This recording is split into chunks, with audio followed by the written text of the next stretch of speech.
This is the Troll Patrol, live with Justin Freakin.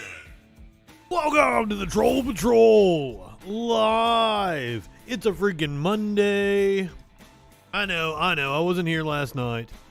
I had said that I was going to come on early because it was WrestleMania Sunday, but I didn't feel like it. Sorry. I was trying to change my graphics to where the Troll Patrol would look like the WrestleMania like font from like the classic WrestleMania. But I realized it was going to take way more work than I was willing to do. So I was like, fuck this. I'm not going to do it. I'm sorry you don't feel like watching Warlord. My apologies. We're getting international tonight. We're talking about a lot of international news. We're going to talk about Hong Kong. We're going to talk about Pakistan. We're going to talk about war crimes in Russia. We're going to talk about the re-election of two pro-Putin presidentes in satellite countries. A lot of shit to talk about. Apparently, the lab leak is more likely than not now, according to Ryan Grimm. We're going to hear about that. The UK seeing its highest level of COVID infection yet. Reaching its highest level of COVID infection yet. Apparently, one of the variants now has a Greek alphabet name. We're going to talk about that. There are multiple variants floating around out there that are causing a bit of a panic. What else we got? Oh. It was a typical weekend in the United States. We got plenty of shootings going on to talk about. There was a mass shooting in Sacramento. There was a mass shooting in Dallas, Texas, unrelated to WrestleMania festivities. Apparently, there were some cops that were there at the shooting, off duty. We have another story of a hostage situation. Unfortunately, it looks like a cop killed a young girl during this hostage situation. So, typical weekend in the United States. What else are we talking about? Oh, Ketanji Brown Jackson. It looks like her nomination will advance. Seems like it was a simple up and down vote in order to discharge her nomination from committee. We were worried, like, when we read about it earlier on in the process, right after Biden nominated her, we had seen that there was the chance that the committee could tie. And I was under the impression that it was a filibuster-proof 60 votes needed in order to advance her. Apparently not. She's going to advance with 52 votes. I don't know what the final count was. See that here in just a second. But she did get some Republican support. Oh, polio's back. Polio's back. Woo! Yay! Oh, fascinating story here. There were Fox News viewers that were paid to watch CNN for a month, and apparently, like, they started actually being able to critical think after not watching Fox News for a month. Wow.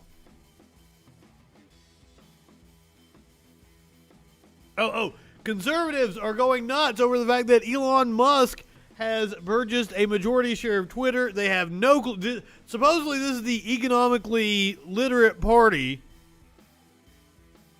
But they have no clue that Elon Musk owning 9% of Twitter does not give him the power to bring Trump back or to ban people they don't like.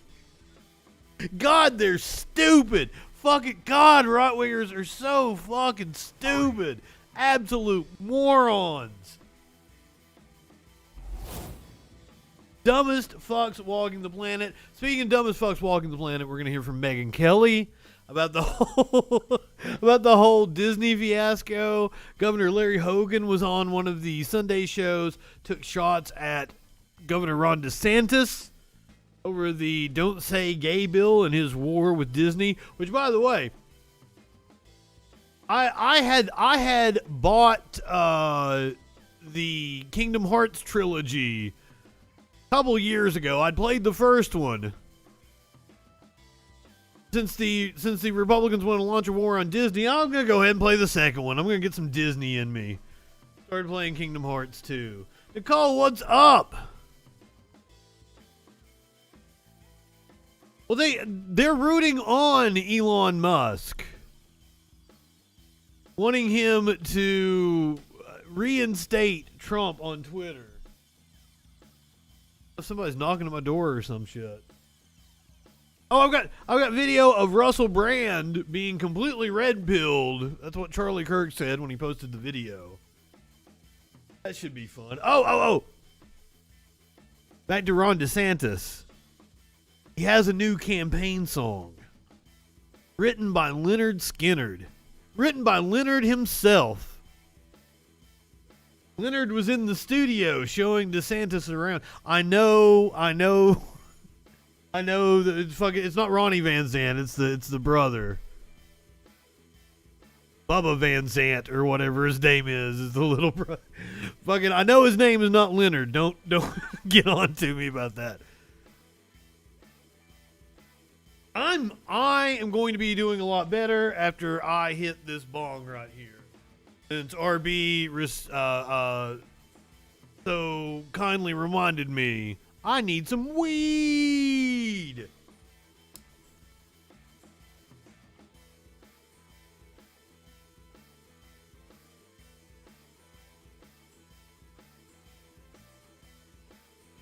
Not high enough for this shit. Not high enough to talk about mass shootings and genocide, all the shit we got to talk about tonight. I've got to hit the content warning right off the bat. There was a mass shooting in Sacramento, California. I believe 7 people dead. Let's get the actual details here. Killed 6 people in Sacramento over the weekend. There has been an arrest made.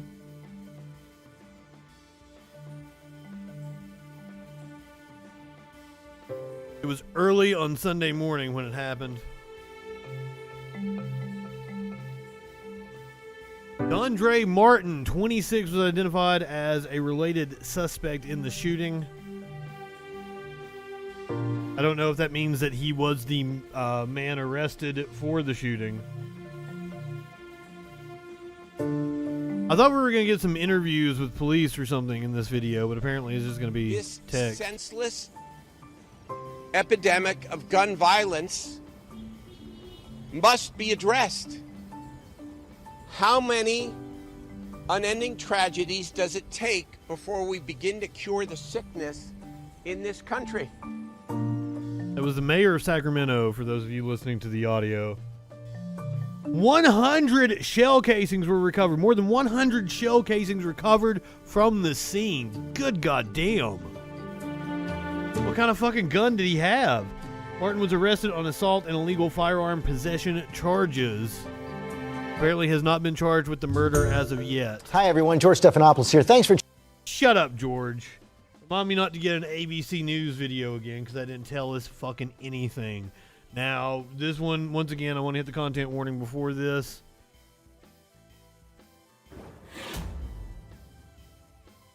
This is video of the night. You can see people fleeing. Police rush in as bystanders flee after the downtown Sacramento mass shooting began.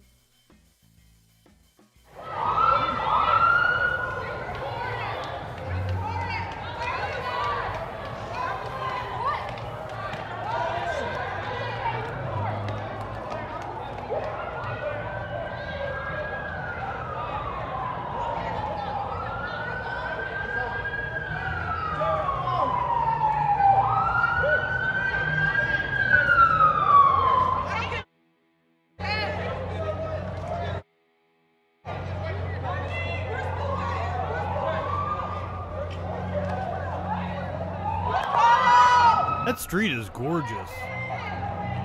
I have not been to Sacramento.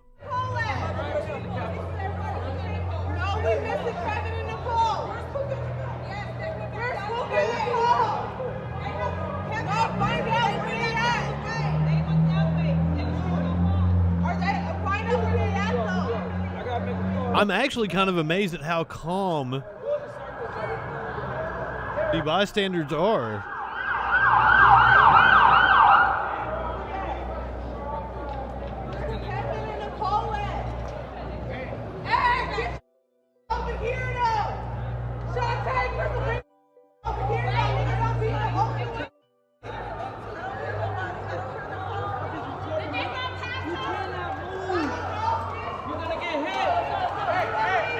Oh my God, you see a cop running with a rifle.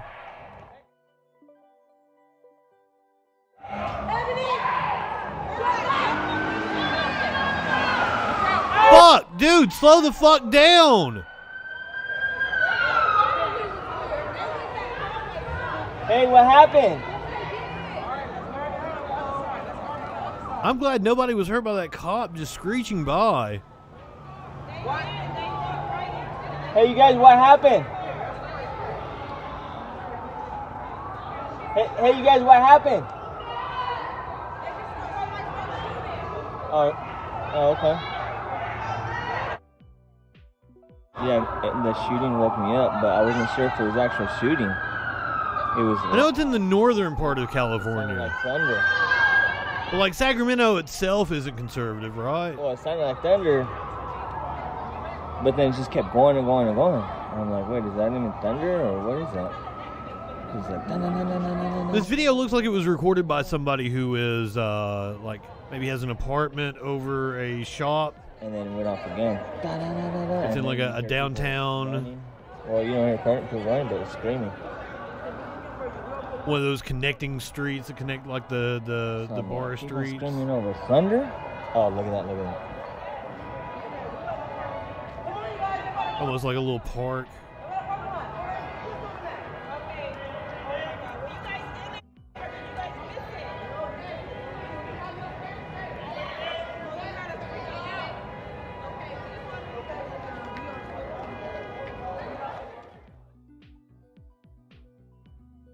Thank you for the video, Keith.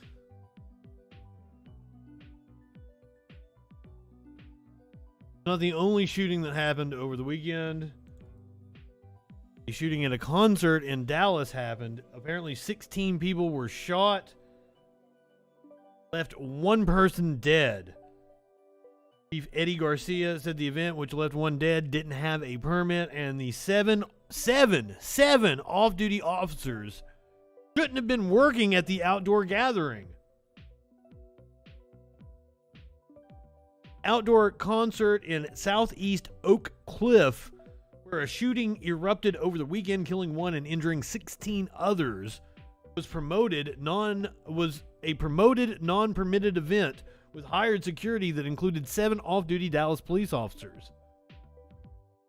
City's top cop said at a news conference that promoters need to pay more attention to ordinances and Dallas needs better guidelines for these types of events, adding that the Saturday gathering shouldn't have been allowed to happen. He said the police also need to work on internal policies and intelligence to better monitor gatherings and placements of off-duty officers. Fire broke out Saturday at about 11:30 p.m. in the 5000 block of Cleveland Road when one person shot into the air, leading to an argument. Then another unknown person fired into the crowd. No arrests have been made. The shooting killed Kaylin DeJuane Gilmore, 26, and wounded 16 others, all of whom were listed Monday as stable. The victims ranged in age from 13 to 29 and included men and women. The person was injured but wasn't shot. It wasn't clear how that person was injured. This is a clip from the press conference. I think it's very long. Police responding to a shooting call at the Trail and Ride, a concert located at 5050 Cleveland Road. A preliminary investigation determined that at the event, one individual fired a gun into the air. An argument then broke out. Then another unknown individual fired a gun in the crowd's direction. When officers arrived, a 26-year-old Kaylin Gilmore was found lying near the stage with a gunshot wound to the head. Gilmore died at the scene. 16 individuals were transported by private vehicles and ambulances to different hospitals. All are listed in stable condition. We're working around the clock on this case, and our thoughts are with the victims and their families. And we have an incredible team working on this case to find those who are responsible. We will have zero tolerance for this type of violence in our city. It's important to note that this promoted event did not have a permit. Wow. This crime is a prime example. Kind of sounds like you're trying to victim blame when you're going into like, oh, this event did not have a permit.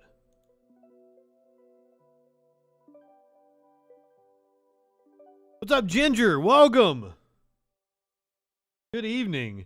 This one is heartbreaking, so I definitely need another content warning.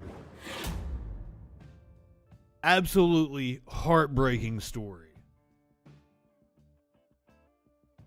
A 2-year-old girl was killed during a hostage incident. Apparently, they were shot by a police officer. Kansas Bureau of Investigation says a 2-year-old girl was found dead after a standoff between her father and law enforcement in Baxter Springs, and the girl was fatally shot by a police officer. KBI said in a released statement on Monday that Cleslin Crawford died as a result of a single gunshot fired by an officer with the Joplin Police Department. Police responded at around 7:15 p.m. on Saturday, March 26th, to an ongoing domestic disturbance at a camper trailer. When they knocked on the door, 37-year-old Eli Crawford answered and then slammed it shut. Crawford's daughter, Cleslin, reopened the door, and 27-year-old Taylor shut. The child's mother ran outside. Crawford stepped out of the home and allegedly shot and killed Shut. He also fired, and the four, I believe that is supposed to be fired at the 4 responding officers. KBI said Crawford continued shooting at officers as they retreated. Additional law enforcement arrived from the Cherokee County Sheriff's Office and the Joplin Police Department's SWAT team. The KBI and the Kansas Highway Patrol also responded. Crawford is believed to have used several guns to fire over 90 rounds from the trailer at responding law enforcement officers. At approximately 9:25 p.m., a law enforcement officer fired 1 round into the camping trailer. Just one. He just fired once into the trailer and just happened to shoot the kid. Officers approached the residence and located Crawford dead from what's believed to be a self-inflicted gunshot wound. The KBI said it is conducting a thorough, independent investigation. The findings will be turned over to the Cherokee County Attorney for review. Something doesn't smell right here.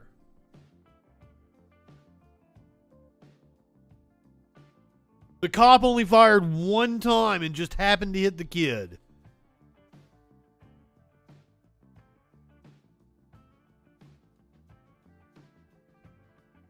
Wow. That one's heavy. Fortunately, it doesn't get any better.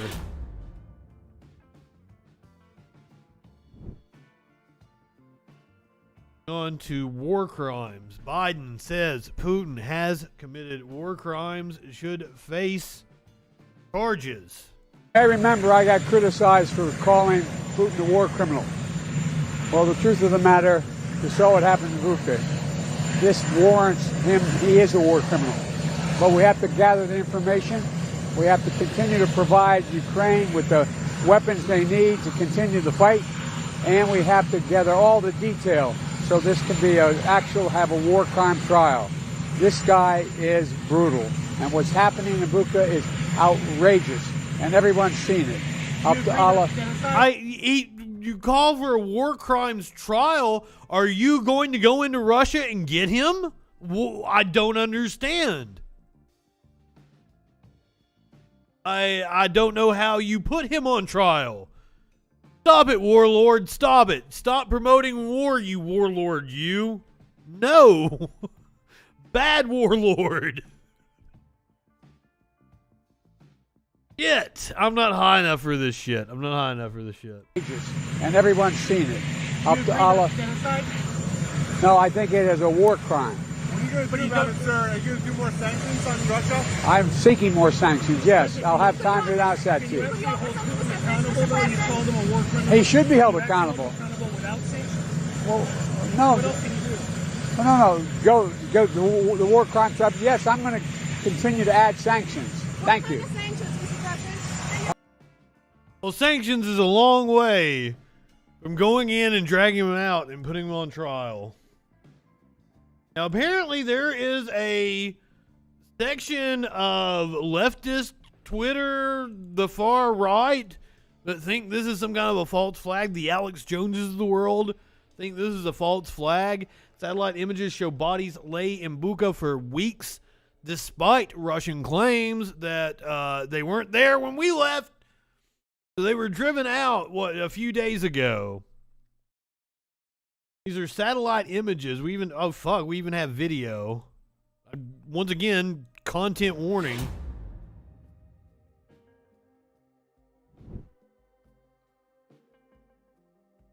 I'm sorry, do you take issue with my use of the word...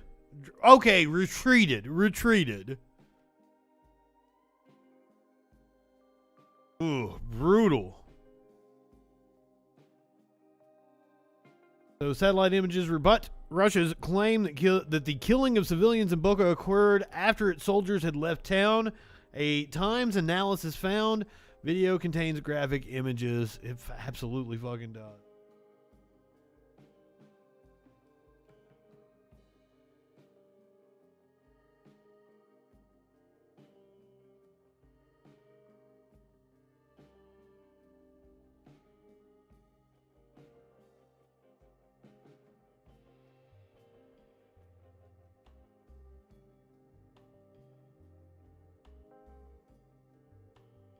Analysis of satellite images by the New York Times rebuts claims by Russia that the killings of civilians in Bucha, a suburb of Kyiv, occurred after its soldiers had left the town. When images emerged over the weekend of the bodies of dead civilians lying on the streets of Bucha, some with their hands bound, some with gunshot wounds to the head, Russia's Ministry of Defense denied responsibility. Telegram post on Sunday, the ministry suggested that the bodies had been recently placed on the streets after all Russian units withdrew completely from Bucha around March 30th. It claims that the images were another hoax and called for an emergency UN Security Council meeting on what it called provocations of Ukrainian radicals. But a review of videos and satellite imagery by the Times shows that many of the civilians were killed more than 3 weeks ago when Russia's military was in control of the town. One video filmed by a local council member on April 1st shows multiple bodies scattered along Yablonska Street in Bucha. Satellite images provided to the Times by Maxar Technologies show that at least 11 of those have been on the street since March 11th, when Russia, by its own account, occupied the town. What's the point? What's the point in trying in absentia? Like, just make sure he is never to leave the country again. I don't understand what the point would be if you're not going to actually, jail him. To confirm when the bodies appeared and when the civilians were likely killed, the Visual Investigations team at the Times conducted a before and after analysis of satellite imagery. The images show dark objects of similar size to a human body appearing on Yablonska Street between March 9th and March 11th.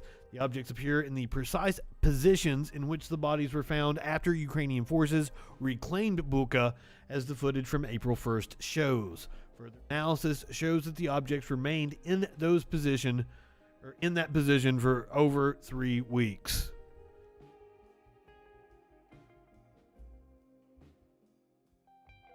Zelinski is saying that he wants to show the world what happened there. I mean, more power to you. Visiting the town of Bucha, where Russian forces are accused of committing war crimes, Ukrainian President Volodymyr Zelinski on Monday told reporters, "We want you to show the world what happened here." As Ukrainian forces retook the Kyiv region and other areas over the weekend, officials and independent photographers reported bodies of civilians, some with their hands tied behind their backs. Zelinski was on one of our Sunday shows yesterday. Apparently he made an appearance at the fucking Grammys last night. I did not see that. I always go back and... Also, it was WrestleMania, so I wasn't going to be watching the Grammys anyway. Go back and watch the performances on YouTube. That's all I give a shit about. Is this genocide? Zelinski on Face the Nation. Indeed, this is genocide.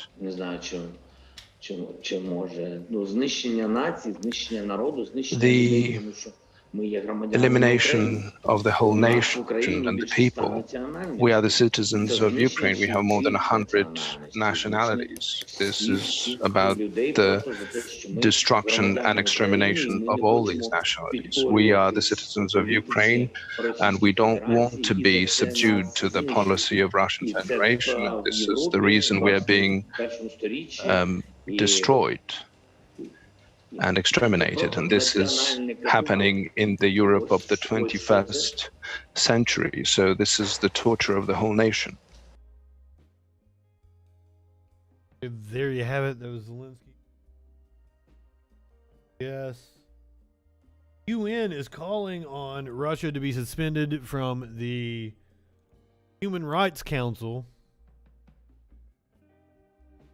U.S. Ambassador to the United Nations, Linda Thomas-Greenfield, will seek to remove Russia from the UN Human Rights Council. In a press conference in Bucharest, Romania today, Thomas-Greenfield called Russian participation a farce and said Russia should not have a position of authority on the council. Thomas-Greenfield said she will bring the matter before the Security Council on Wednesday, immediately after returning to New York, and expects the General Assembly to take up the issue as early as Thursday. In early March, 140 UN member states voted for a resolution condemning Russia for its invasion of Ukraine and demanding the withdrawal of military forces. Thomas Greenfield has been on a tour of Moldova and Romania, visiting refugee centers and speaking with local officials, NGOs, and refugees. She made her remarks at Bucharest's Gara de Nord train station, a transit center for Ukrainians fleeing through Romania. According to the UN, more than 4 million refugees have left Ukraine since the Russian invasion, and 643,000 have entered Romania as of Sunday. In an interview shortly after her speech, Thomas Greenfield told NPR's Michael Martin that Russia should be held to a higher standard as a permanent member of the Security Council, and yet has done everything they can to, in my view, damage the international order and to compromise the UN values, compromise the Human Rights Council, end quote. She vowed to hold them accountable, including through a suspension from the council.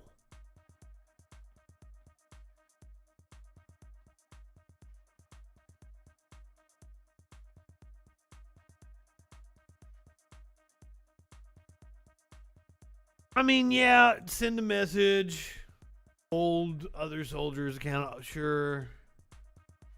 I just if you can't actually put him on trial,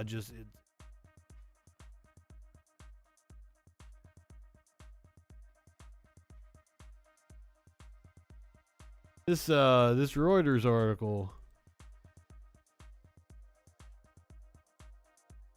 Real weird here.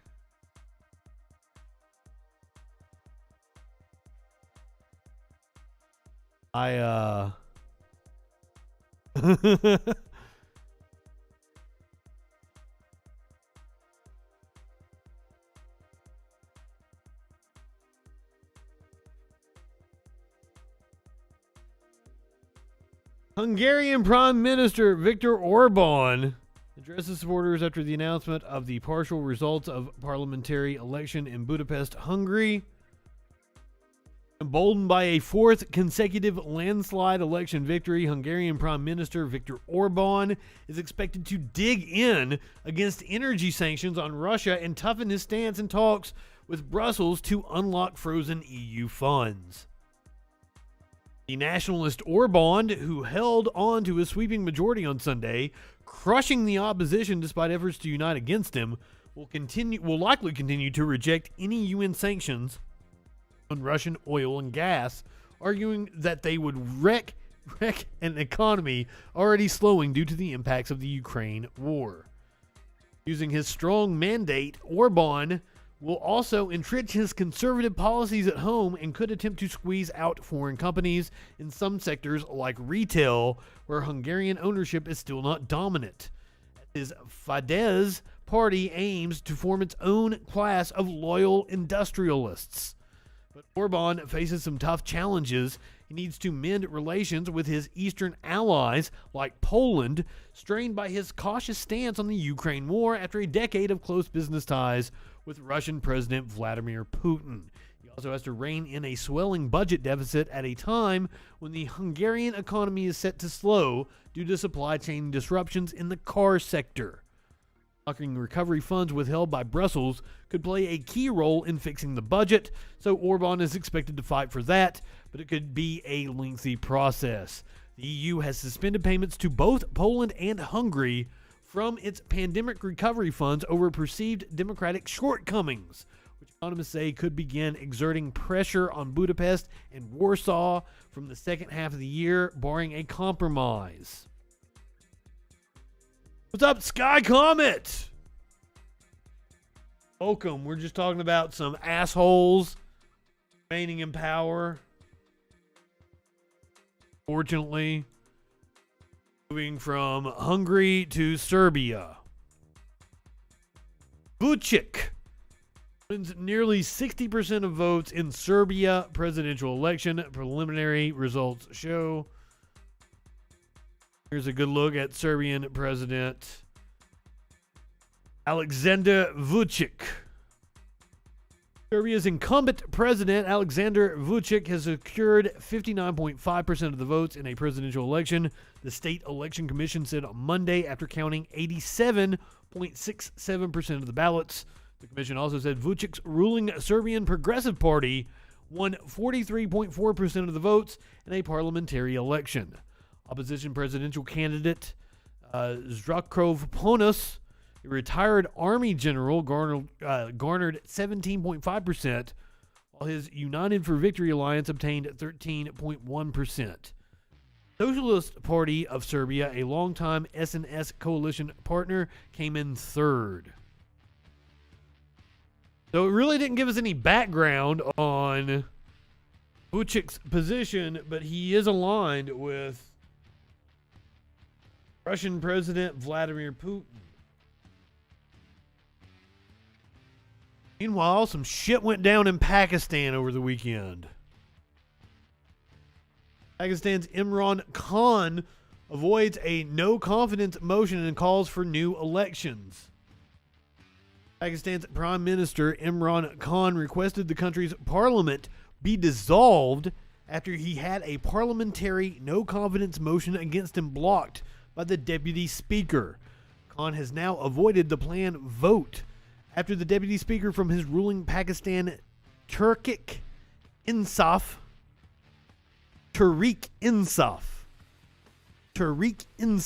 which means Justice Party, said it could not go ahead because it was unconstitutional. A former cricket star had faced a series of defections in recent weeks. A key ally quit Khan's ruling coalition last week, costing him the majority in parliament. The opposition accused Khan of mismanaging the economy amid high inflation in the country. Ahead of Sunday's vote, Khan rejected mounting pressure to resign as prime minister, saying he would fight till the last ball.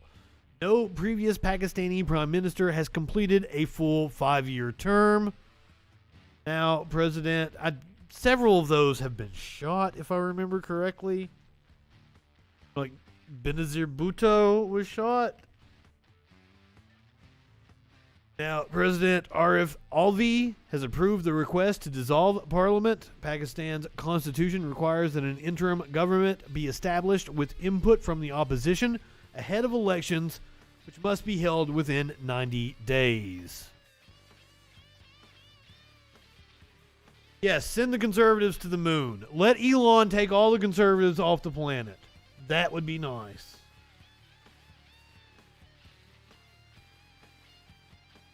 Hong Kong's leader, I don't know what their official title is. Leader Carrie Lam said on Monday she wouldn't seek a second term after a rocky 5 years marred by protests. 各位傳媒朋友早晨，多謝大家出席今朝11點鐘嘅記者會。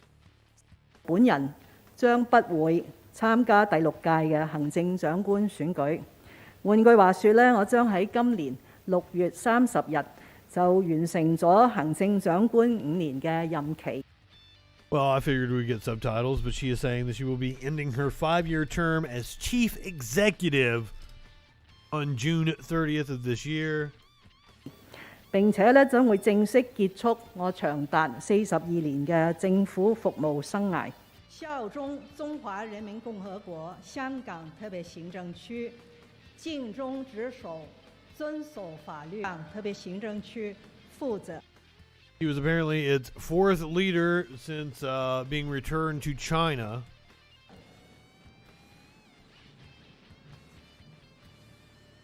We're seeing her here with Xi Jinping, better known as Winnie the Pooh, who apparently oversaw her swearing in. As I understand it, she was pro-China. The suspects. RB says the leader of Hong Kong is called Queen Kong. Have been arrested on strong evidence that they. Wait, what? I've missed what was going on here. National security suspects. Now Hong Kong media are full of speculation that number 2 official John Lee will be the next chief executive. But apparently this motherfucking Lee here has been caught up in scandal. The former cop, so I already don't like him, and he was promoted to Secretary of Security before being appointed as Chief Secretary for the administration last June. That they are conspiring to endanger national security. He has not yet told Hong Kong people whether he wants to be their leader. I don't like him already. ACAB. ACAB means that motherfucker too.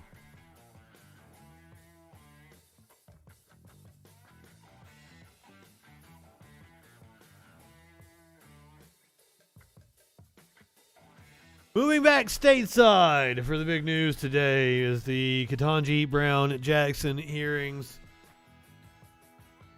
Jackson's nomination will move forward despite a tied panel vote. I knew Grassley wasn't going to vote for her. No surprise here. We read an article several weeks ago that said that they would need a filibuster-proof 60 votes. Apparently that is not the case. The vote to discharge her nomination to the full Senate happened about an hour and a half ago or something like that.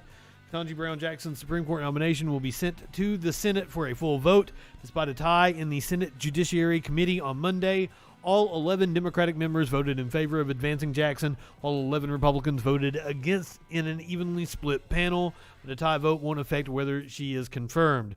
Under Senate rules, Senate Majority Leader Chuck Schumer can still bring the nomination to the floor, but will need to follow extra procedural steps to do so. Democrats in the committee haven't participated in the vote to advance a Supreme Court nominee since 2018 during Justice Brett Kavanaugh's vote, when they voted against sending him to the floor for a vote. During Amy Coney Barrett's hearings in 2020, Democrats boycotted the committee vote, resulting in all the 12 Republican members at the time voting in favor of moving Barrett forward without any opposing votes. Confirmation is all but a sure thing now, and all Democrats plan on voting for her, as well as Republican Senator Susan Collins, and apparently Mitt Romney will also be voting for her. I think it was Mitt. She's getting at least 2 or 3 votes. Senator Murkowski may vote for her. The final vote tally will be like 53 to 47, 52 to 48. I don't think, again, we are. Senator Cory Booker had some strong words for his Republican colleagues earlier today about the way they have behaved during soon-to-be Judge Jackson's hearings. We're going to have our political substantive disagreements, but it was the treatment in some of these questions that triggered a hurt in so many people I know and have encountered. How could they create these caricatures? How could they create these exaggerations? Because they don't give a shit. A person like her who's done everything right in her life and in her journey. How? How qualified do you have to be, double Harvard? How qualified do you have to be clerking at all levels of the federal judiciary? How qualified do you have to be? 3 times confirmed by the Senate in a bipartisan manner. And so, Senate, I have to say, today is the birthday of a great poet named Maya Angelou. And so I'm just going to end with those words. Why does this poem strike a chord with so many Americans? Because they feel it to their bones. And so this is in honor of Maya Angelou and the next Supreme Court Justice of the United States of America. Happy birthday, Maya, Dr. Angelou. You may try to write me down in history with your bitter, twisted lies. You may trod me down in the very dirt, but still, like dust, I rise. Rise, Sister Jackson. Rise, Judge Jackson. All the way to the highest court in the land. And when we have that final vote, I will rejoice. Ancestors rejoice. Booker is an opportunist, and this is less cringe than his last grandstanding. Rejoice. And we will say, Lord, this is a day that you have made. Thank you. People in your God shit. Even the Undertaker. The Undertaker during his Hall of Fame speech is like, my Lord and Savior Jesus Christ.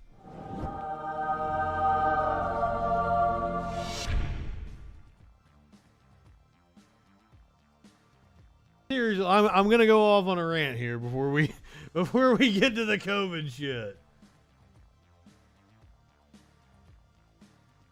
I saved it. I've got the video of him saying it somewhere.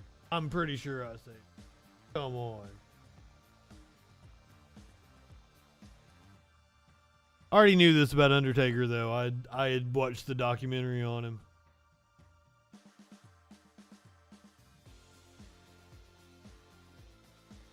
Shit, maybe it's in my Twitter.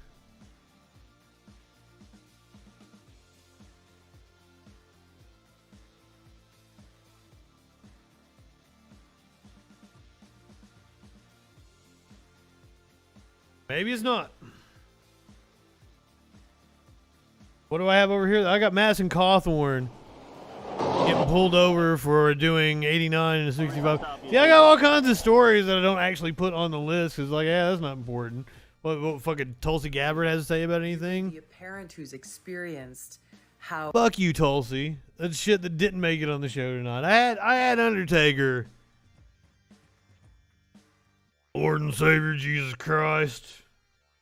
Fuck you, Undertaker.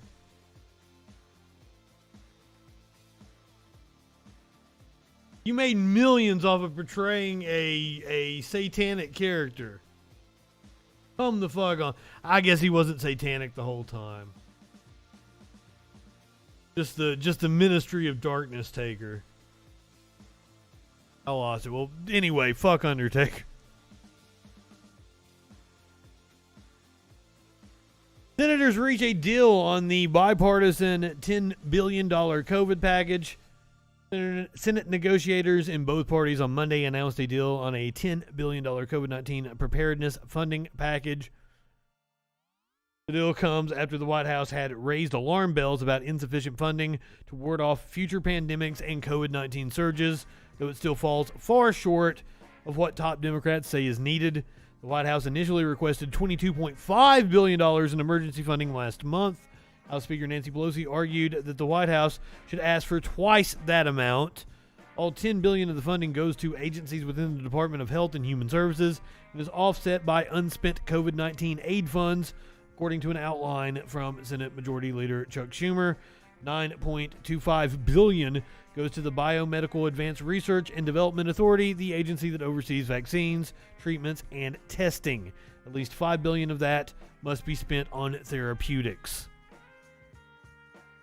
Another $750 million is for the Public Health and Social Services Emergency Fund for research, development, and manufacturing of vaccines for future COVID-19 variants. Yeah, let's talk about future COVID-19 variants. Or more aptly, present COVID-19 variants. China variants and Omicron Z. I assume that's how it's said, right? Z.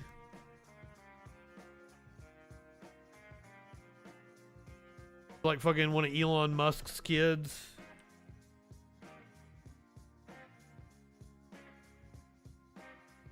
Say. They.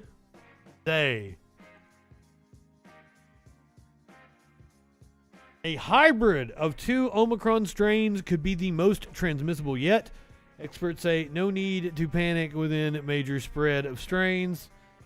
Disclosure of new COVID variants emerging in China and the rise of a potentially more transmissible strain in the UK has recast the spotlight on the ongoing risk of the virus, even as health experts say there's no reason to panic. The World Health Organization said a hybrid of two Omicron strains, BA1 and BA2, that was first detected in the UK and dubbed Z, could be the most transmissible variant yet. It is estimated to spread 10% more easily than the BA2, which itself was more transmissible than the original Omicron, famous for its ease of penetration. Meanwhile, in China, which is experiencing its biggest outbreak since Wuhan, authorities have disclosed two novel Omicron subvariants that don't match any existing sequences. It's unclear if the infections were one-off events of little significance, or if they may be a sign of problems ahead.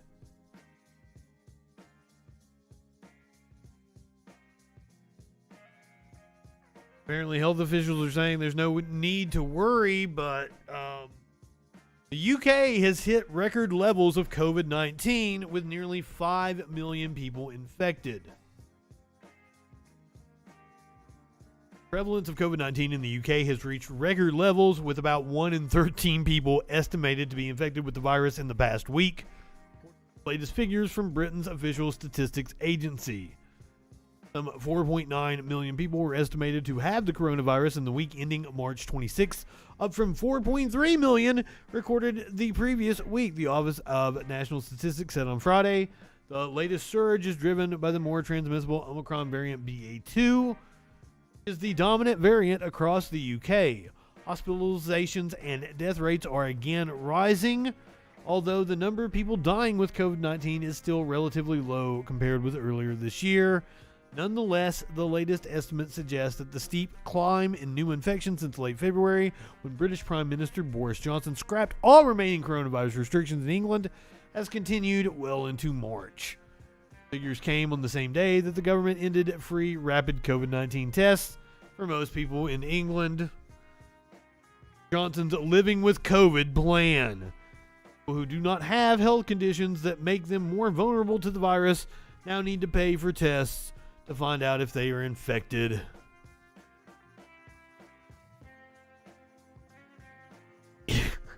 Ease of penetration.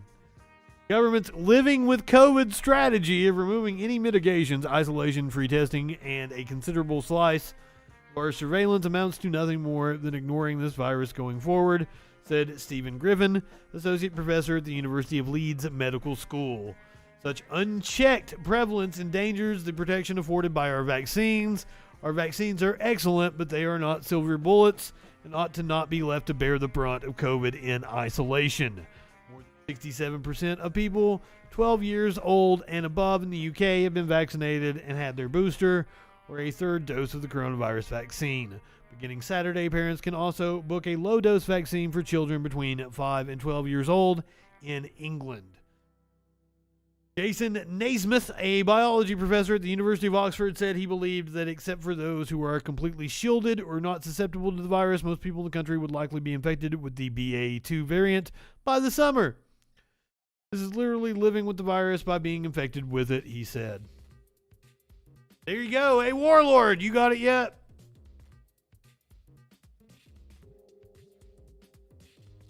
Might as well go ahead and throw you a COVID party. That's what they used to do with like the chicken pox when I was a kid. But that's where the trail. Yeah, I started watching this and I'm like, no, I'll save this for the Troll Patrol. This is Ryan Grimm. Apparently, new documents and interviews give a huge boost to the lab leak theory. As you guys know, I've always been skeptical. I have followed what the people a lot smarter than me have said, and they have said it looks more than likely than not that it is zoonotic. But I'm always open to having my mind changed, and apparently Ryan Grimm has some evidence that gives a huge boost to the lab leak theory. So let's hear it, Ryan. What's on your radar, Ryan? Well, last week, Vanity Fair published a new investigation into the origins of COVID after obtaining some 100,000 internal EcoHealth Alliance documents. The article is a thorough profile of EcoHealth, which is the organization that got millions from the NIH and funded gain-of-function research at the Wuhan Institute of Virology.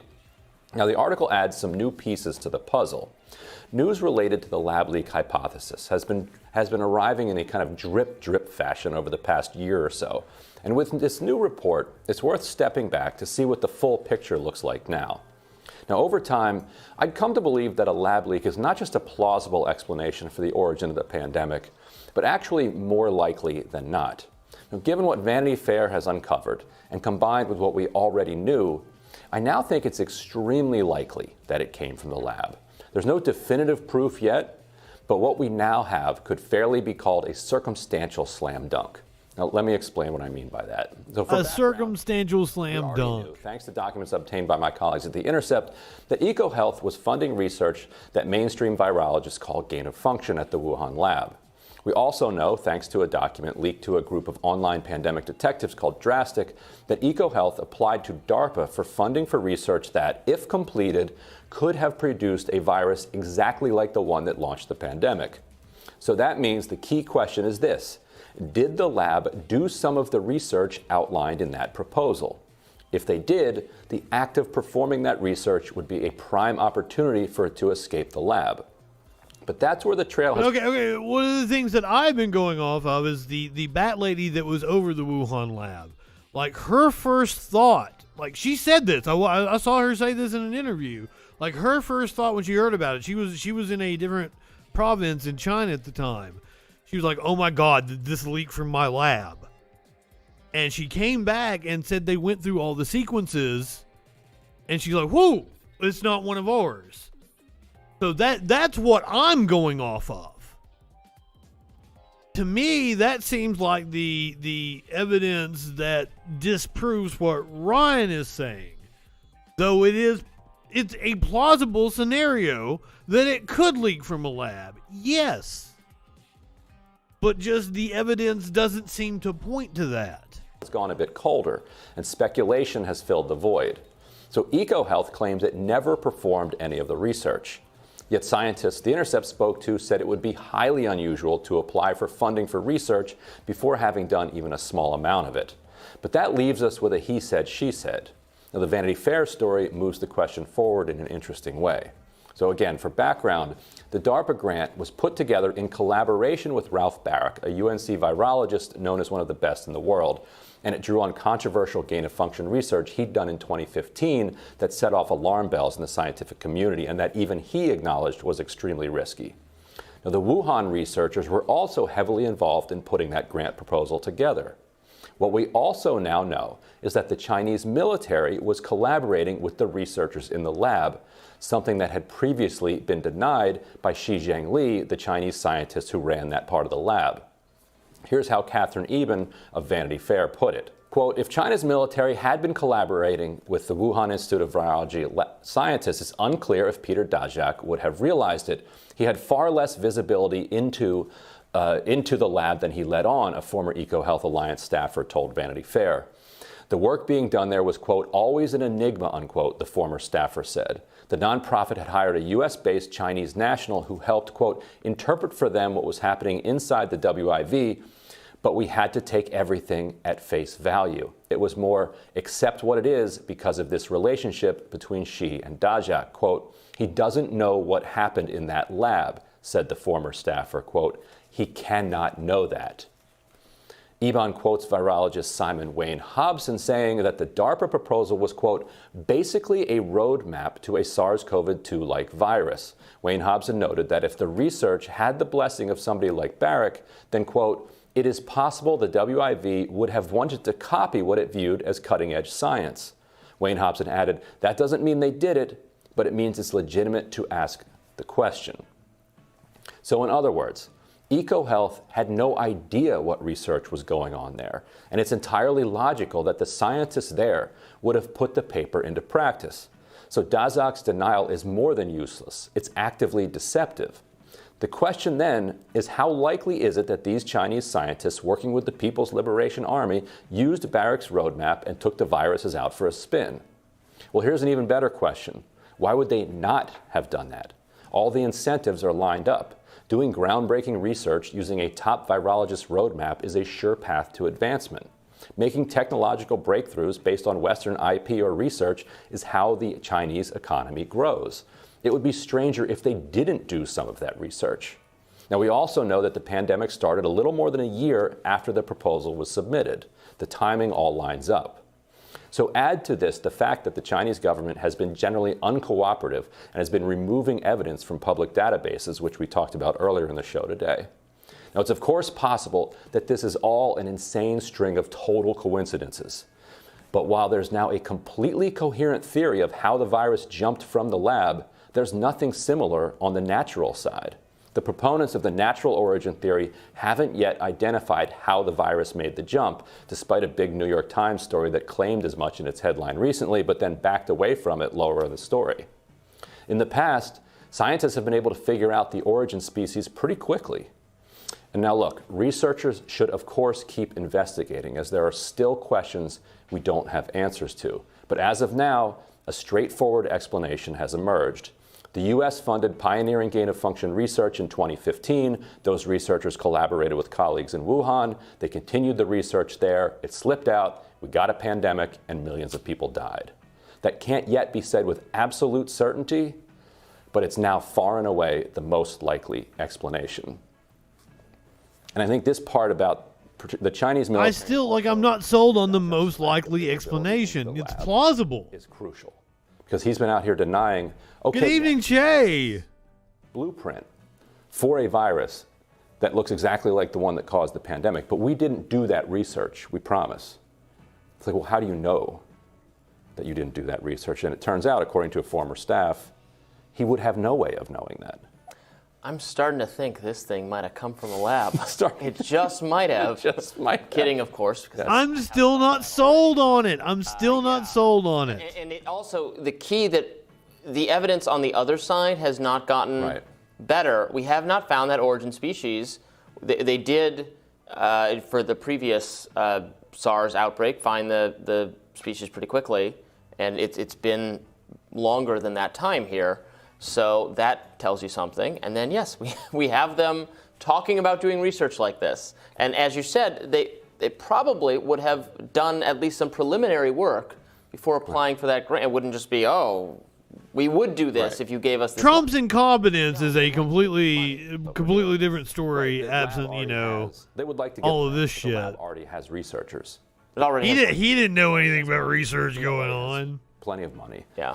And one of the reasons that the PLA and Chinese researchers do work with Western scientists is to get access to some of the best minds in the world. There's some brilliant Chinese scientists, some brilliant North Carolina scientists. Barrick. Ryan Grimm is still good. If they're working with Barrick on this proposal, sure, why wouldn't they?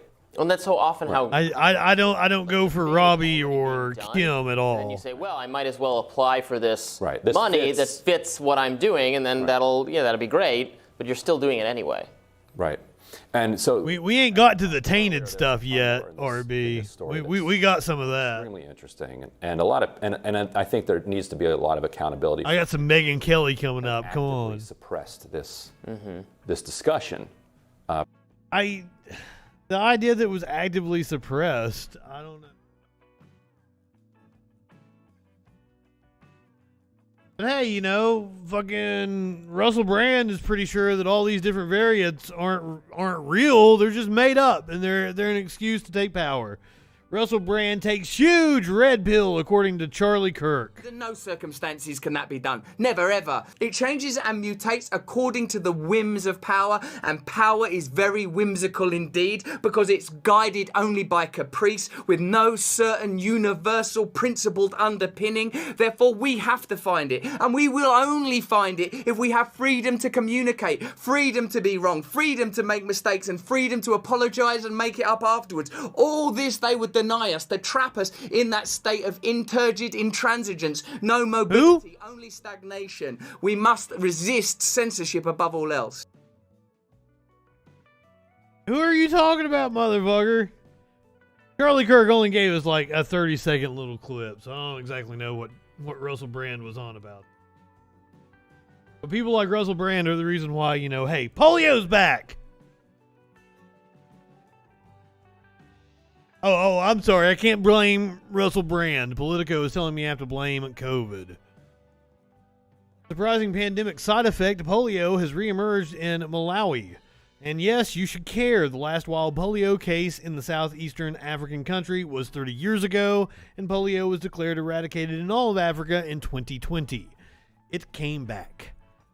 Not on a wide scale, not in a way that will set the world afire, yet in a way that should make us understand the importance of prevention, vigilance, and vaccination for COVID and for everything else.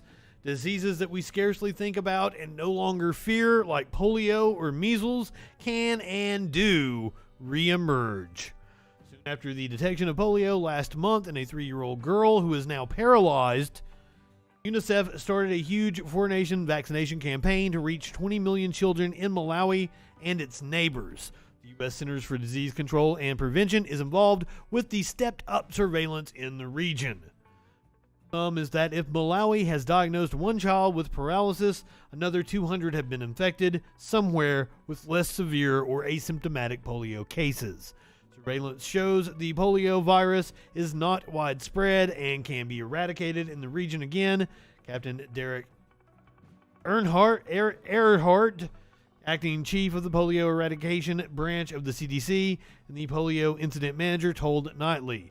It has probably been circulating since 2019, he said. I guess declaring it eradicated in 2020 was a little premature then, wasn't it?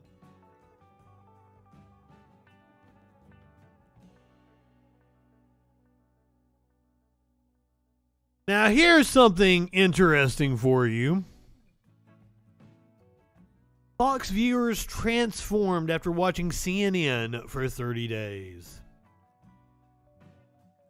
Study finds changes in attitudes, policy preference about COVID-19, and then President Donald Trump.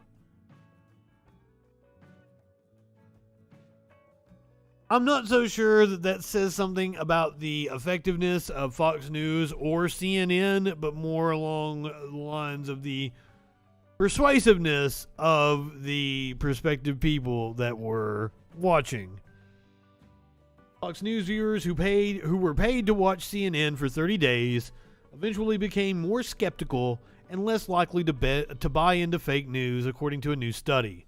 The study, titled The Manifold Effects of Partisan Media on Viewers, Beliefs and Attitudes, a field experiment with Fox News viewers by David E. Brockman and Joshua L. Kalla, was conducted in September of 2020 and published last week.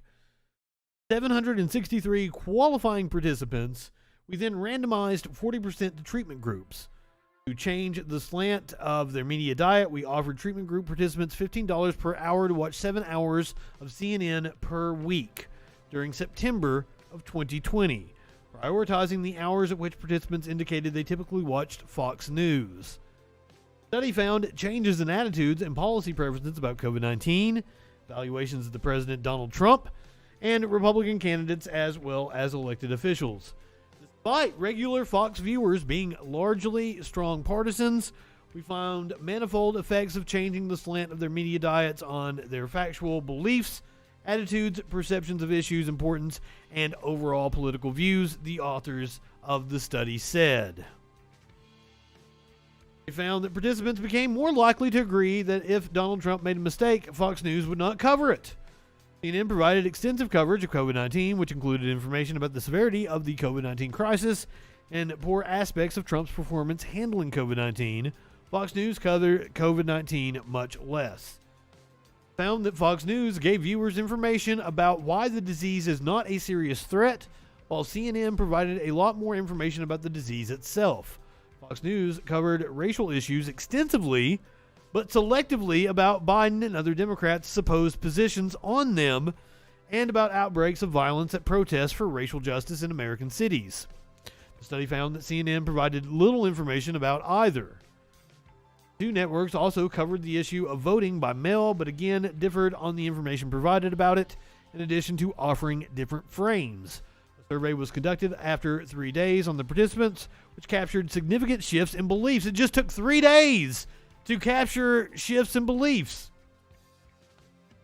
On COVID, viewers who switched were 6 percentage points more likely to believe other countries handled the virus better than the U.S., 5 points more likely to believe that people suffer from what's known as long COVID, and 11 points less likely to say a president should focus more on containing violent protests than the pandemic. Trump, there was a nearly 3-point decrease in the feeling thermometer rating after switching from Fox to CNN. Then presidential candidate Mr. Biden, switchers were 13 points less likely to agree that we'll see many more police get shot by Black Lives Matter activists if he was elected, and 10 points less likely to believe his supporters were happy when police officers get shot. Well, I wouldn't call me a Biden supporter, but I mean, I don't know if happy is the right word to describe it, but I ain't mad about it. Let's put it that way.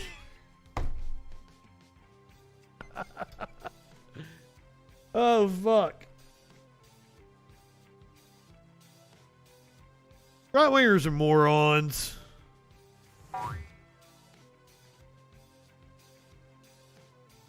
Bring Trump back. Elon Musk becomes Twitter's largest shareholder, and these dumb fucks think that him owning 9% of Twitter allows him to do jack. They don't know how anything fucking works. He's not a member of the board. Owning 9% of the company doesn't give him a say in fucking anything. Elon can't change the rules. Elon can't bring Trump back. You're all fucking idiots. Do you think we're stupid? You think we're fools? Yes. But they are heralding Elon Musk as a savior. Do we have a video from Newsmax? I'd watch a video. Tesla CEO Elon Musk bought a 9.2% stake in Twitter, making him the largest shareholder of the quote-unquote left-leaning social media platform. That is their words, not mine. Wave, welcome. Thank you for being a freaking follower. We don't get a Newsmax video, unfortunately. Musk owns 73.5 million Twitter shares, valuing his passive stake in the company at up to $2.9 billion based on the stock's Friday close. The shares are held by Elon Musk Revocable Trust. Musk, a prolific user of Twitter, has over 80 million followers on the site since joining in 2009 and has used the platform to make several announcements, including teasing a go private deal for Tesla that landed him in regulatory scrutiny. Let's read some of the dumb fuck tweets about Elon. Now that Elon Musk is Twitter's largest shareholder, it's time to lift the political censorship. Bring back Trump. Man, 10K in Bitcoin, that's fucking nothing. It's a shame he didn't give you your 10K in Bitcoin. I tweeted out a video of him that I had done where I was making fun of him here on the Troll Patrol, and I asked him to retweet it and call me a pedo, and he didn't do that either. That would have made my day. Representative Marjorie Taylor Greene said, will the new majority shareholder return freedom of speech to Twitter? It will require courage because the regime is heavily invested in a certain industry and threats will undoubtedly come. Yet the freedom of speech restored will enable us all to defeat them. Elon Musk becomes Twitter's biggest shareholder after... Oh, that's not a fucking take. People are saying the stock is on its way to Pluto. Could that be the reason why he bought a stake in the company? Maybe this is a pump and dump scheme and Elon is going to fuck you guys up. That's very possible.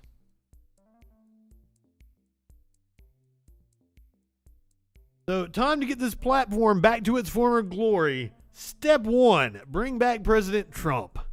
Step 2, give everyone who has been banned a second chance. Step 3, end all forms of political and other censorship. That was from Earl Weber, however the fuck you say it. The dumb fuck. Right-wingers are morons. Like this guy. Not only is he a right-winger, he's a preacher, and he's going to say some stupid-ass shit here. Of course, if Steven Crowder is promoting him, step 4, profits. I thought that was step 3. So if Republicans want any chance of winning more of the black vote, they'll have to focus on this, and we've got this black preacher here. I don't know who this dude is. Oh, this is Lieutenant Governor Mark Robinson. Where is he the Lieutenant Governor of?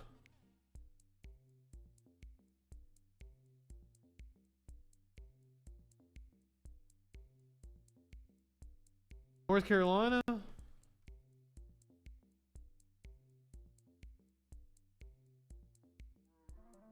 Looks like it is North Carolina, but let's confirm that. Yes. Native of Greensboro, which is a super cool city. I'm sorry, this dude is such a fucking bigot. Let's hear from him. There's something else I'm not supposed to say. Ain't but two genders.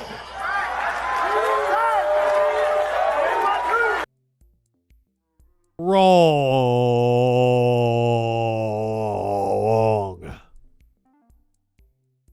Gender isn't a black and white issue. It is a false dichotomy. Gender is a spectrum. And you were an idiot. Two genders. Ain't nothing but men and women. You're right, he don't know. And he's up there running his ignorant ass mouth. He needs to fucking know his place. If he don't fucking know, he should sit the fuck down.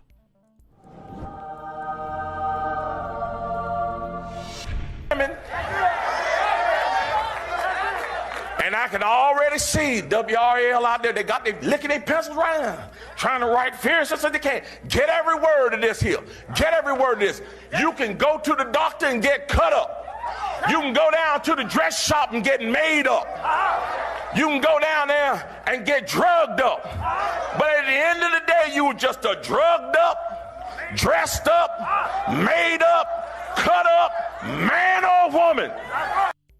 You know, that sounds an awful lot like judgment to me, and I don't know. I've read the Bible, and I'm pretty sure it says that judgment is belonging to God and God alone, and that you are not to judge other people, that you are to treat others as you would want to be treated. That's the wildest thing to me about these people that won't use proper pronouns. You tend to believe in a book that tells you to treat others as you would want to be treated. Tells you not to judge, to love your neighbor. Just like how they tend to be anti-immigrant, even though they believe in a book that literally tells them to take in immigrants and treat them well. It's insane. These people are fucking stupid. Do you think we're stupid? You think we're fools? You ain't changed what God put in you, that DNA. You can't transcend God's creation. I don't care how hard you try. The transgender movement in this country, if there's a movement in this country that is demonic and that is full of movement, the spirit of Antichrist, it is the transgender movement. It's time for grown-ups and time for Christians. Okay, here's the thing is, like, I will agree. There's probably a lot of there's probably a lot of people in the trans community that would take the whole Antichrist thing as a compliment, especially the more gothish. Maybe those that participate in the Wicca. So I mean, you're not really insulting them, dude. And if this is what godliness is, nobody wants to be associated with this bigotry anyway. To start standing up and being unafraid to tell the truth. Come after me if you want. Now, Curiouser, let's not come after idiots with microphones, because like that's what I'm an idiot with a microphone. I'm trying to make it in this here oversaturated world of internet commentators. Two. I don't care. You want my head? Here it is right here. Come on, come get it. I don't care because it's time for us to stand. Somebody should have got out of the fucking pew and went up there and fucking Chris rocked that motherfucker. To the pit of hell, trying to teach them that mess in our schools. Tell you like this, that ain't got no place at no school. You know what ain't got no place in no school? Your fucking Christianity, son. Your religion doesn't belong in any fucking school. 2 + 2 don't equal transgender. It equals 4. We need to get back to teaching them how to read. You thought you were smart saying that, didn't you? Go to hell. Fucking shit. We shan't be Chris Rockin' fools. No, if anybody needed to be Chris Rocked, it was that motherfucker. Lieutenant Governor, Mark Robinson? Was that his fucking name? Mark Robinson, the Lieutenant Governor of North Carolina. He deserved to be Chris Rocked up in this motherfucker. Here's Megyn Kelly talking about the war between Governor Ron DeSantis and the woke corporation Disney. Chris Rufo, the one and only God, he's been invaluable, hasn't he, in this whole critical race theory? Wow, Chris Rufo, the propagandist that like is so easy to expose what he did. Oh, this whole critical race theory. Megyn Kelly is a fucking idiot. Fight and so on. He got a hold of some absolutely insane comments from Disney's top executives in an internal meeting. And ain't high enough for this shit. To one of them. This is Cory Booker, who is the president of Disney. I'm here as a mother of 2 queer children, actually, one transgender child. And please, somebody tell me what is so controversial about what she has to say. Child, and also as a leader. One of our execs stood up and said, we only have a handful of queer leads in our content. And I went, what? That can't be true. And I realized, it actually is true. And I hope this is a moment where, the 50% of the tears, sorry, are coming. We just don't allow each other to go backwards. What did she say that was controversial? What she's talking about representation in their media, but also like, I'm pretty sure they've had a lot of gay leads, like fucking Gaston was gay, Peter Pan was gay. There's been a lot of gay, and like Peter Pan might be trans. Who fucking knows? Like, you go back and look at a lot of those stories. There's some shit there, like fucking Disney stories, which are also like a lot of them predate Disney as well. Like, Disney shouldn't own a lot of those stories. Don't get me fucking started about Disney and fucking intellectual property. Yeah, so Disney and she have apparently made clear that they are going to be putting as many, the acronym they use now is so long, LGBTQIA, Two-Spirit, goes on and on and on, all these folks, in as many Disney movies as possible. They want these characters to become ubiquitous in the Disney movies. Cool. And I think that is totally unnecessary and out of line. Why? I don't want you to work out your wokeism on my kid, okay?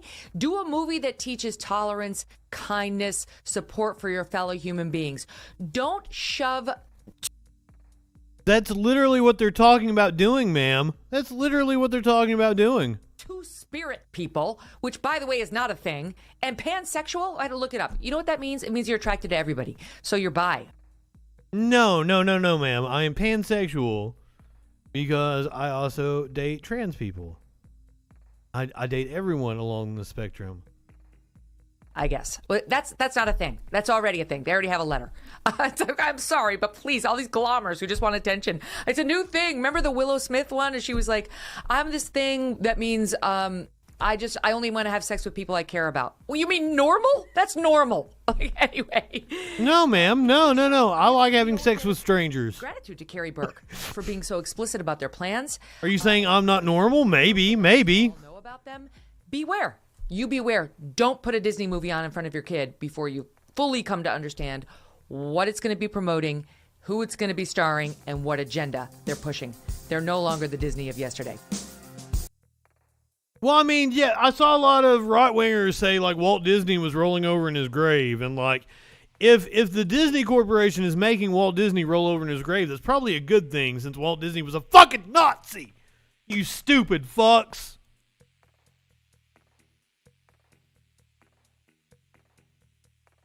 Maryland Governor Larry Hogan was on one of the morning shows. He was asked about Governor Ron DeSantis. Larry Hogan calls out DeSantis over his crazy fight with Disney. At least there's a Republican with some sense. DeSantis in Florida. He suggested that he will retaliate against Disney after it criticized Florida's so-called Don't Say Gay bill, which bans certain instruction about sexual orientation and gender identity in the classroom. What's your reaction to that? And then more broadly, what do you... Oh, and Mystic, did you not, like the guy from D-Live ended up being really cool. Like, they were just fucking with us. Like, they were, like, funny and shit. Like, they started, like, being really, I don't know what you, like, fucking, they were one of us. Like, they were just fucking with us originally. Sorry, I didn't. Yeah. That's why they didn't want to call in. I guess they couldn't keep up the facade. They just wanted to troll me a little bit. No, they ended up being really cool. Yeah, it kind of surprised me because, like, you know, D-Live or Mob Crush, wherever the fuck they came from, like, that's usually a right-wing platform. I hope they come back. But anyway, this is Maryland Governor Larry Hogan being asked about the Don't Say Gay bill. By the way, if anybody wants to talk about the Don't Say Gay bill and what its true intentions are, I have a list of the amendments that were shot down to the bill. So we know exactly what the Republicans' true intention was with the bill, because there were several amendments trying to clarify its intention, and Republicans weren't about that. Gay bill, which bans certain instruction about sexual orientation and gender identity in the classroom. What's your reaction to that? And then more broadly, what do you make of that legislation? Well, I didn't say. really actually see the details of the legislation. Curiouser, it is so that they can fire gay teachers. It's so that, like, if a student asks about, you know, like, if a student talks about how they have two daddies at home, the teacher can be fired for allowing that instruction in the class. Or not even sued. It's sued. Like, it's a civil suit thing. You can sue the school district over just, like, allowing the kids to talk about it. You can sue the teacher. in the school district over talking about issues like how they have two daddies at home.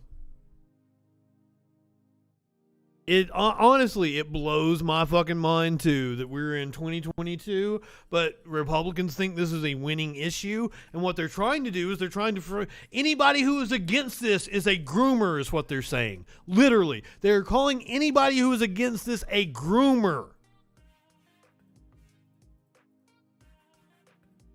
Is absolutely batshit. But at least there's one Republican that will stand up and say something. And that's Larry Hogan from Maryland. Well, I didn't really actually see the details of the legislation, but the whole thing seems like just a crazy fight. I'm not sure. It concerns me. DeSantis is always talking about he was not demanding that businesses do things, but he was telling the cruise lines what they had to do. He was telling local schools what they had, mandating, and now he wants to criticize Disney for expressing how they feel about that bill. I mean, they have every right to it. We have a thing called freedom of speech. Mm-hmm. They can come out and say what they think. I think the bill was kind of absurd and not something that would have happened in our state.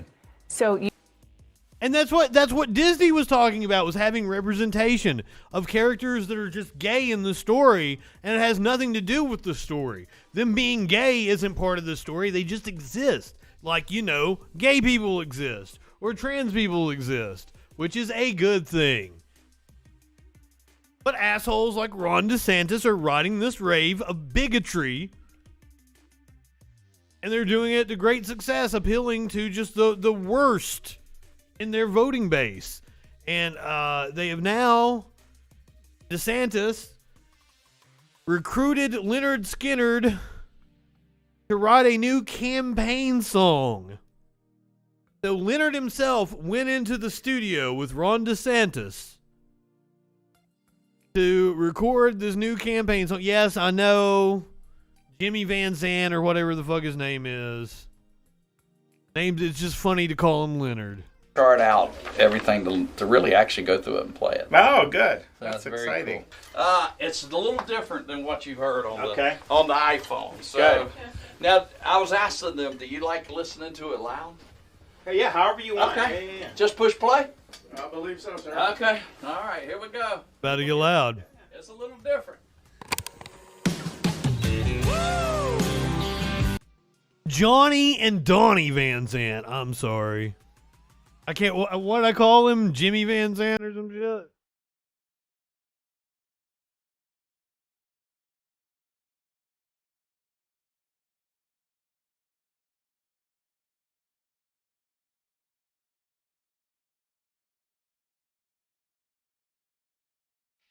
Oh my God, do I hate the songs? Well, like, I hate the song Sweet Home Alabama anyway, but then living in Alabama, fuck. And I've got this fucking this shit with songs about places I'm from.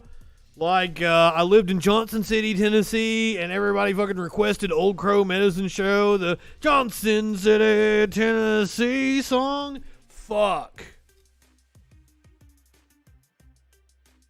There's like one guy left from Leonard Skinner. Well, that's their younger brothers, isn't it? Like, this, like Ronnie Van Zant's the one that died, right? He was the original lead singer. These are the younger brothers. They're writing a song for stupid ass Ron DeSantis. And it's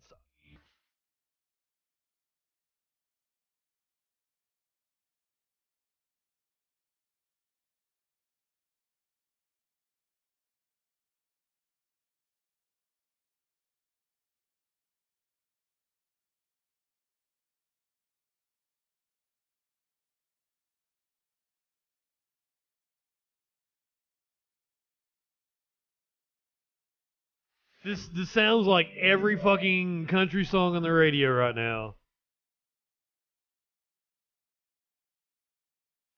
Are you sure this isn't a Florida Georgia Line song?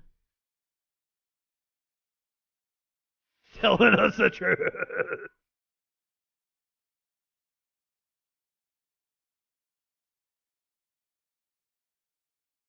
You think that motherfucker even listens to Southern rock or country music or anything? Fuck no. You want to Chris Rock him. Free. What the... Scrappy. The lead singer of Lynyrd Skynyrd did die. This is not the real Lynyrd Skynyrd. No, Ronnie Van Zant did die. Oh, this is like his younger brothers, I think. No, they died in a plane crash. Like Ronnie Van Zant and the guitarist died in a plane crash in what, like 70, 78? Something like that. I'm probably off.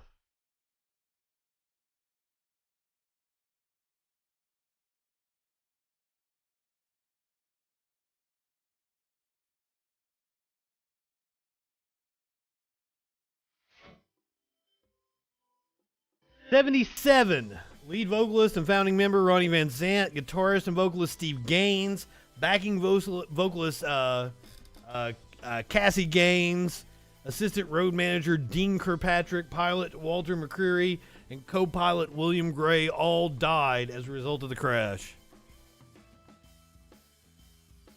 Halted Lynyrd Skynyrd's career until Van Zant's brother Johnny reformed the band 10 years later. Johnny is who you saw doing the commercial. Johnny and Donnie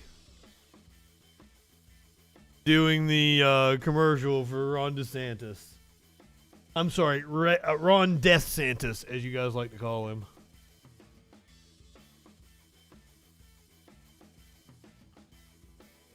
Here's a baby cub.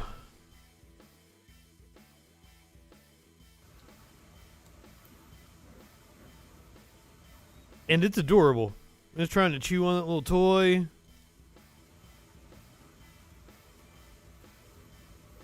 I believe this is at a wildlife refuge. I know! My goodness indeed, isn't it cute?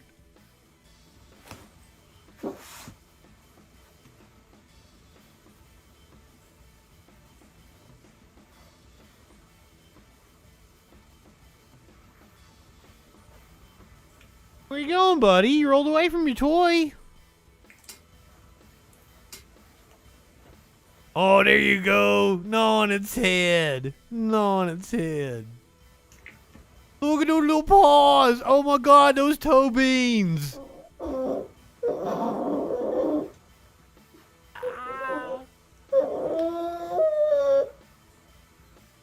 Oh, little buddy. I want to snuggle it too. It's so adorable.